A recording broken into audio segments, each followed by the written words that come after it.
What's going on, guys? It's the Real Bass Pursuit here, and on today's Tackle Tip Tuesday, jig preparations. Let's get it. So there's 3 modifications I like to do to my jigs, 2 of them being with the weed guard, 1 being with the skirt.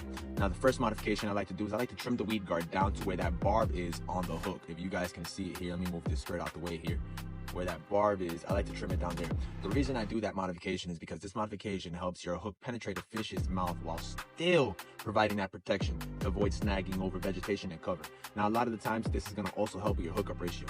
If this weed guard is too long, what's going to end up happening is when you go and set that hook, that fish is going to encounter more of a weed guard than a hook. So trim that weed guard. Now, the second adjustment I like to do is fanning out the weed guard. What do I mean? Well, I take my finger and I go right under that weed guard and I push the weed guard closer to the tip of the jig head. The reason I do that is by fanning out the weed guard, you increase the surface area that helps the jig deflect off a cover and becomes more snag resistant. Now, the third adjustment I like to do on a jig is usually trimming the skirt. Now, the reason I'll trim the skirt is to create more of a compact jig for those clear water, less aggressive bass. Now, keep in mind, when you do trim this skirt, you are going to turn this jig into a more finesse style bait that mimics a smaller bait fish, right? So how do I trim my skirt? There's many ways you can trim your skirt. The first way is going up from the bottom and keeping it mostly uneven off the bottom. But this jig here, as you guys can see up here, if you ever looked at the finesse style jigs, the top of the jigs usually have more like a turtleneck vibe on the jig head.